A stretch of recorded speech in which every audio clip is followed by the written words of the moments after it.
ملے گی، لیکن نیت یہ رہنی چاہیے اللہ اور رسول کی رضا کے لیے کام کرنا، سمجھے؟ مگر سیدنا حضرت ابو بکر صدیق رضی اللہ تعالی آقا کے پاس آئے. آقا بولے ابو بکر جی آقا آپ جنتی. کیا جنتی؟ لو جنت کی بشارت. اور اگر نبی جس کو جنت میں لے جائیں تو کوئی مولانا روک پائے گا؟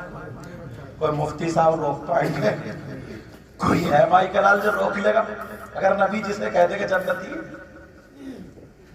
نبی نے کہا عمر تم جنتی، عثمان تم جنتی، علی تم جنتی. عشرہ مبشرہ 10 صحابہ کو جنت کی بشارت دی.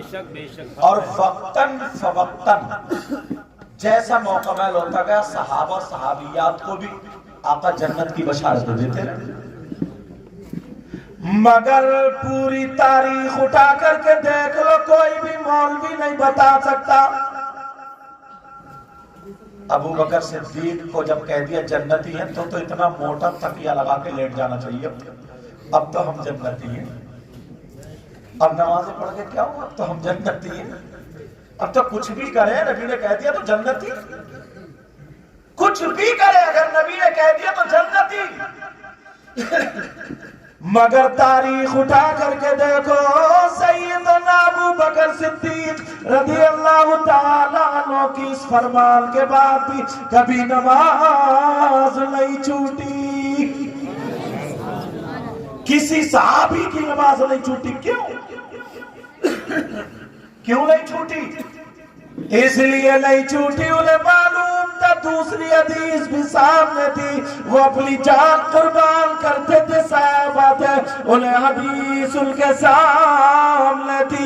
نبی کا فرمان الصلاۃ قرۃ عینی یا پھر قرۃ عینی فی الصلاۃ، نماز میں میری آنکھوں کی ٹھنڈک ہے. سمجھ آگے؟ نماز میں میری آنکھوں کی ٹھنڈک ہے. یہ بھی تو تھا. ہاں بیٹا لیکن ہر چیز کا نا بیٹا موقع محل ہوتا ہے. ادھر سے یہ کرنے نعرہ صحیح نہ ہوگا. اچھا نہیں تم خود سمجھو نا موقع محل. ہاں تم تو سمجھدار ہو مگر ادھر کو مت گر جائیے کہ یہ کھینچے گا نا بڑا سے نیچے. اب اتنی جلدی سمجھتا موقع محل جانتے ہیں. انہیں موقع محل کا تھوڑا کم پتہ رہتا ہے. یہ نعرہ کہیں بھی ٹھوک دیتے ہیں. ایک مولانا صاحب تقریر کر رہے تھے کہ فلاں صاحب کی اماں کا انتقال ہو گیا، نیچے سے بولے سبحان اللہ. تو بیٹا موقع محل سمجھتے ہو نا. فون دیکھ رہے ہیں آپ؟ کمپنی بند یہ والی آئی فون پیچھے سے. لیکن چلو توجہ ذرا میری طرف. اچھا خاصا موضوع چلتا مگر بندہ کھینچ کے لے آتا. کلمہ شریف پڑھو لا الہ الا اللہ محمد رسول اللہ صلی اللہ تعالی علیہ وسلم. اور ایک بات بتا دوں میری تقریر کے بعد ان کی نعت شریف ہوگی انشاءاللہ. اب کلیجے کو ٹھنڈک پڑی نہیں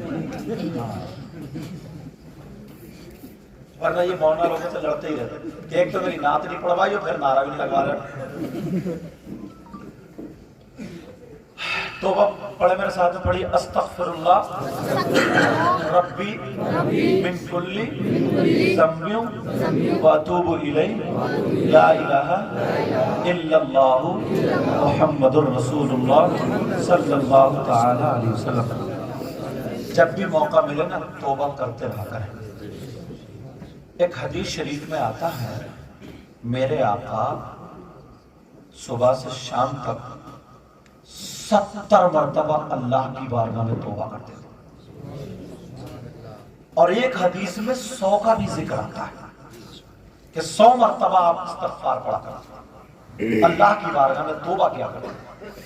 اب تھوڑا سا سوال ہوتا ہے پیارے، توبہ کا مطلب ہے معافی مانگنا غلطیوں سے.